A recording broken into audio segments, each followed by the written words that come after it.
తాకట్టులో ఉన్న బంగారాన్ని విడిపించి ఆ రోజున్న మార్కెట్ ధర కట్టి మిగిలిన డబ్బును మీకు అందిస్తుంది ఎస్వీఎస్ గోల్డ్.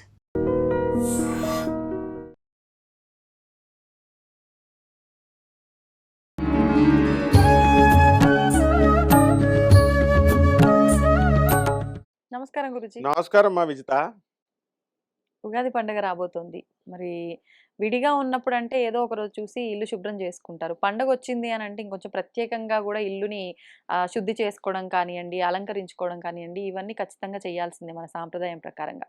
మరి ఈ రాబోతున్న ఈ ఉగాదికి ఏ రోజున ఇల్లు శుభ్రం చేసుకుంటే బాగుంటుందంటారు? అంటే వింటున్న వాళ్ళకి అనిపించచ్చు దీన్ని కూడా అడగాల అని చెప్పి. అంటే ఎప్పుడు పడితే అప్పుడు, ఏ సమయంలో పడితే ఆ సమయంలో, ఏ తిథి రోజున పడితే ఆ తిథి రోజున చేయకూడదు అని అంటూ ఉంటారు కదా పెద్దలు. అందుకోసం అని చెప్పి అడుగుతున్నాను గురుజీ, వివరించండి. ఎంత అద్భుతమైన ప్రశ్న అడిగావమ్మా. ఒళ్ళే శుభ్రం చేసుకొని కాలంలో కలియుగంలో మనం కడుక్కోవలసింది ఏమిటంటే స్నానం ఎందుకు చేస్తాం మనము స్నానం చేస్తున్నప్పుడు రోజు ఒళ్ళు కడుక్కుంటున్నప్పుడు మళ్ళీ నదీ స్నానాలు, సముద్ర స్నానాలు ఎందుకు?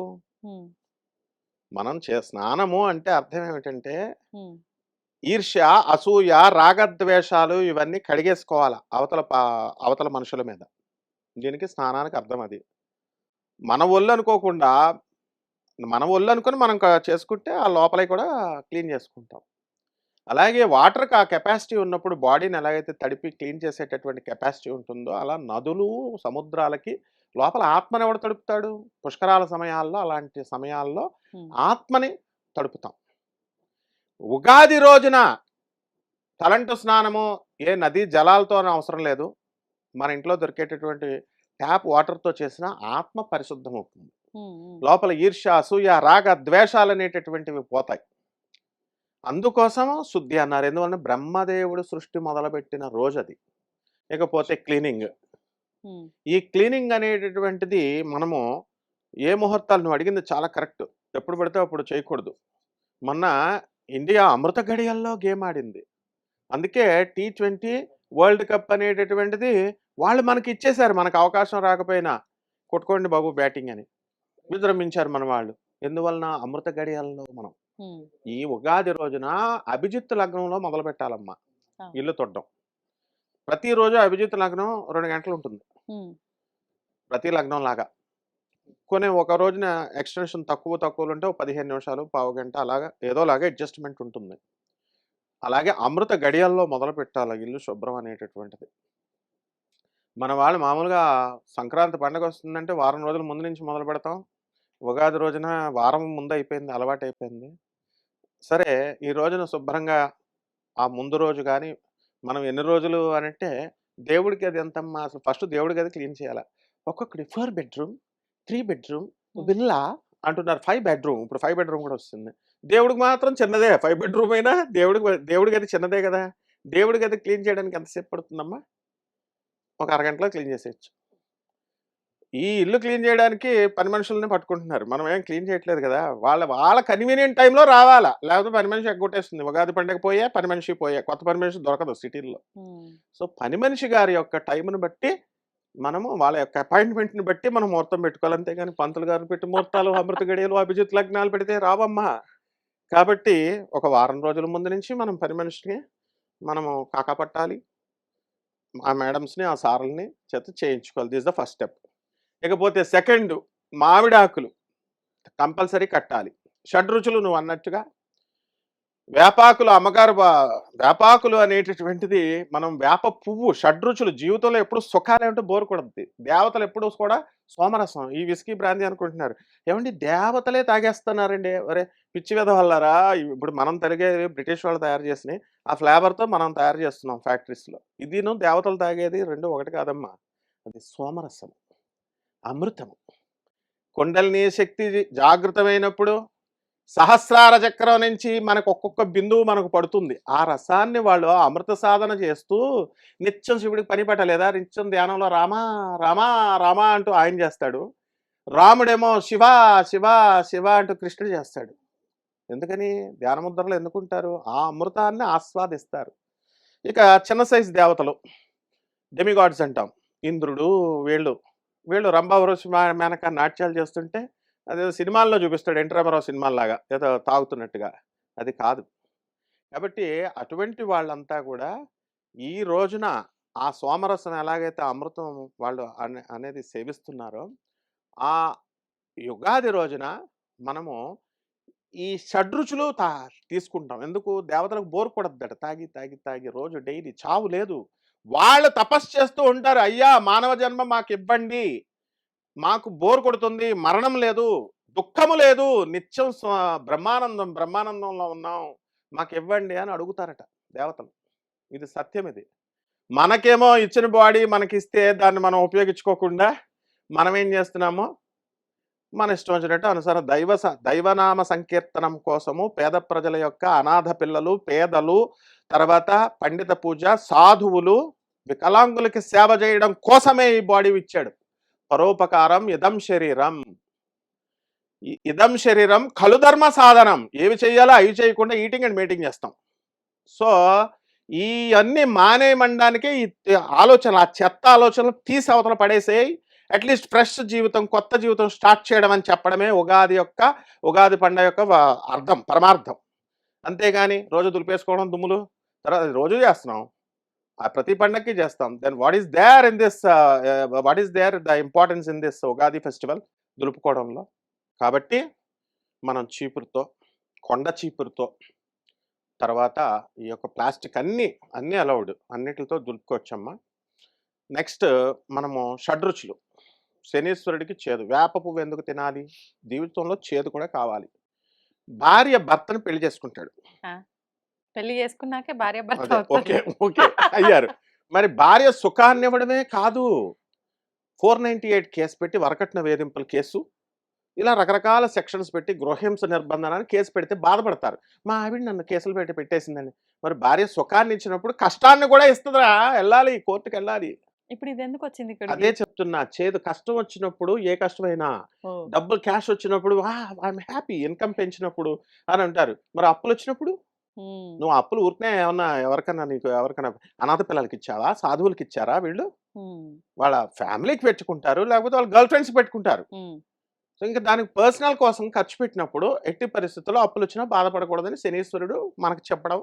వేప పువ్వు చేదు. కష్టము సుఖము రెండు ఉండాలా. పులుపు శుక్రాచార్యుల వారు.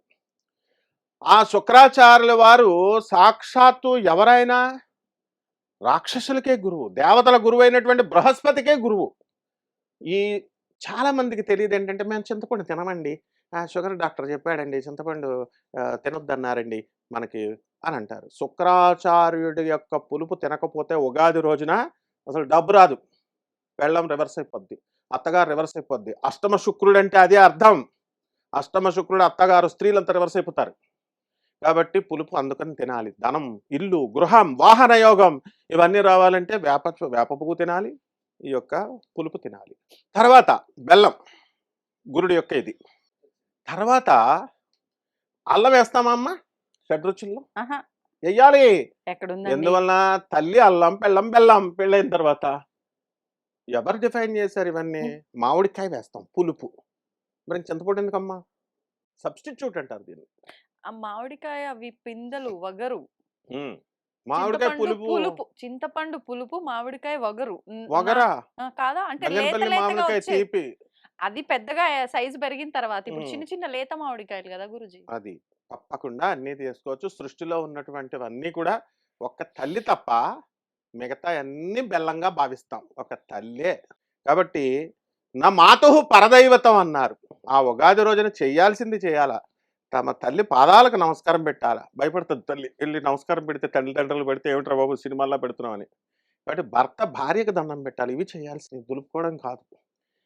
ఆ విధంగా ఈ యొక్క నవగ్రహాలు చేసిన తర్వాత తల్లి మొదట గురువు, తండ్రి మొదటకు సెకండ్ గురువు, తల్లిదండ్రులు పాద నమస్కారం చేసిన తర్వాత మూడవది నీకు విద్య నేర్పినటువంటి మాస్టర్లు, నీ పురోహితుడు, నీ ఇంటికి ఎప్పుడు క్షేమం కోరే పురోహితుడు. వీళ్ళకి కిలోం పావు, శని బాగోకపోతే ఏం చెప్తాం, కిలోం పావు నల్ల నువ్వుల్ని దానం చేయండి, ఒక నల్ల గుడ్డనిమ్మండి అంటే జాకెట్ మొక్కిస్తారు. సరిపడిన అది కూడా వాళ్ళ భార్యకి, పంతులు గారి భార్యకి సరిపోదు. ఆ రకంగా ఏంటంటే ఇచ్చేస్తే దక్షిణ కూడా 100 రూపాయలు. అయ్యా బాబా, ఎంతకంటే ఎక్కువ ఇచ్చేస్తే పెద్ద బిల్డింగ్ కట్టేస్తారు పంతులు గారు, బాగుపడిపోతారని రూ. 100, రూ. 50, రూ. 10 ఇచ్చే మహానుభావులు కూడా ఉన్నారు. అప్పుడు గురువు యొక్క ఆశీర్వాదం రాదు. హ్మ్. నేను కూడా ఒకసారి గర్భాధాన ముహూర్తం పెట్టడానికి వెళ్ళాను. పెళ్లి వేరే పంతులు గారు చేశారు. గర్భాధాన ముహూర్తానికి వెళ్తే ఇదిగో హ్మ్. రూ. 100 ఇచ్చేయండి పంతులు గారికి అన్నారు. హ్మ్. రూ. 100 ఇస్తున్నాడు. ఇదిగో హ్మ్. నేను నీకు ఆశీర్వాదం ఇవ్వను. ఇదిగో విన్నావమ్మా, విన్నా. నేను నీకు ఆశీర్వాదం ఇవ్వను. ఇదిగో నీ రూ. 100 నువ్వు తీసేసుకో అన్నాను. అడిగిపోయాడు వాడు. That is the greatness of the Brahmin. హ్మ్. పండితుడి యొక్క గౌరవం. వాడు నోరు మూసుకుని 500 ఇచ్చాడు. ఎందుకు ఇచ్చాడు మరి అప్పుడు? కానీ అట్లా డిమాండ్ చేయొద్దు. డిమాండ్ ఏంటి? పురోహితుడు ఏంటంటే గురువు రూ. 100 ఇస్తాడా వాడు గర్భధాన ముహూర్తం? మీకేమో 52 వంటకాలు పెడుతున్నాడు పెళ్లిలో. 52 మటన్, చికెన్, బిర్యానీ, 52 శాకాహారి, ఇవి కళ్యాణ మండపానికి 5 లక్షలు అన్నీ చేస్తావు. పురోహితుడికి పాపం పెళ్లి చేసిన పురోహితుడికి రూ. 100 ఇస్తావు. 1000 ఇవ్వడానికి ఏడుస్తావు. ఈ విధమైనటువంటి స్ట్రాటజీ చట్ట ఆలోచనలు మార్చమండమే ఇది. కాబట్టి ఆ రోజున ఏం చేయాలంటే చక్కగా హ్మ్. ఒక బస్తా నవగ్రహాలకు సంబంధించినటువంటి అన్నీ ఉన్నాయి కదా, ధాన్యాలు, అపరాలు, బొబ్బర్లు కానీ, మినుములు కానీ, మొత్తం 9 రకాల గోధుమలు కానీ ఏదో ఒక బస్తా పురోహితుడికి ఇవ్వాలి. 5,000 అనేటువంటి ప్రతివాడు నా జీతం పెరగాలంటాడు. పురోహితుడి జీతం ఏం పెరుగుద్ది? పేద పురోహితులు చెప్తున్నాను. ఎందుకంటే సాంప్రదాయబద్ధంగా ఒక దేవాలయాన్ని నమ్ముకున్నటువంటి వాళ్ళు ఉంటారు. అడగలేరు, మొహమాటం పాపం. వాళ్ళకి ఒక 5,000 ఉగాది రోజున మినిమం ఇవ్వాలి. ఈ రకంగా చేసుకుంటే ఉంటుందమ్మా, నవగ్రహాలు ఎక్కడికో తీసుకెళ్ళిపోద్ది. నువ్వు జనరల్గా చూడండి, చాలా పేదరికంలో ఉన్నటువంటి వాళ్ళంతా కూడా ఈ రోజున టాప్ ధనవంతులుగా అయిపోయారు. కేవలం ఈ దాన ధర్మాలే మనల్ని రక్షిస్తాయి. ఉగాది రోజున శుభ్రంగా ఈ రకంగా చేసుకొని దులుపుకోవడం అనేటటువంటిది ఈ యొక్క అమృత గడియలు మంచిగా చూసుకొని ఒక రోజు ముందో 2 రోజుల ముందో చూసుకొని స్టార్ట్ చేయొచ్చు. అండ్ ఉగాది రోజుకల్లా సూర్యోదయానికంటే ముందే నిద్ర లేవాలి. అప్పుడు దులపడం స్టార్ట్ చేయకూడదు ఆ పండగ రోజున. Everything set right. గురువారం వచ్చినట్టుంది పండగ. వస్తే ఏమైంది? గురుడు ఏం బాధపడతాడు? బుధవారం చేయొచ్చా? మళ్ళీ మంగళవారం చేయకూడదు అంటారు. సోమవారం చెప్తాను. చేయొచ్చా? అసలు బుధుడు అంటే ఎవరో తెలుసా? తిథి, వార, నక్షత్రాలు ఏవి అనుకూలంగా లేకపోయినా చేయగలిగేటటువంటి రోజు బుధవారమే. సౌమ్యవారం అంటాం దాన్ని. బుధుడికి ఈ రోజు చేయొచ్చు, ఈ రోజు చేయకూడదని లేదు. ఏ రోజు ఆ రోజు అష్టమి తిథి అనుకోండి, అయినా బుధవారం వచ్చిందనుకో తిథితో సంబంధం లేదు, బుధవారం చేసేయచ్చు. ఆ విధంగా తిథి, వార, నక్షత్రం అనుకూలంగా లేదనుకోండి, పొంతన కుదరలేదనుకోండి, అయినా బుధవారం చేసేది. ఇది శాస్త్రం చెప్పేది. అందుకే బుధుడిని ఏమంటాం మనము? బుధుడు సర్వశుభుడు అంటాం. కాబట్టి ఈ రకంగా చేసుకోవాలి. ధన్యవాదాలు గురుజీ. ధన్యవాదాలు. And for more videos, Please subscribe to iDream. Please subscribe to iDream. Please subscribe iDream. And please subscribe to iDream. For more videos, subscribe to iDream. please like, share, and subscribe to the channel. Congratulations, iDream. subscribe to iDream. Subscribe to iDream. So subscribe to iDream Media. iDream team అందరికి huge congratulations. Please subscribe iDream Media. Please subscribe to iDream. Subscribe iDream. Please subscribe to iDream. iDream అంటే నా కళల ఛానల్ను subscribe చేసుకున్న నోరు తిరుగుతలేదు. మీరైతే గంట గుర్తు కొట్టండి. For more such videos, please subscribe to iDream. Subscribe to iDream. Please subscribe to iDream. Please subscribe iDream Media. Please do subscribe to iDream. Please subscribe to iDream Media. For best entertainment and information, please subscribe iDream. And don't forget to subscribe to iDream.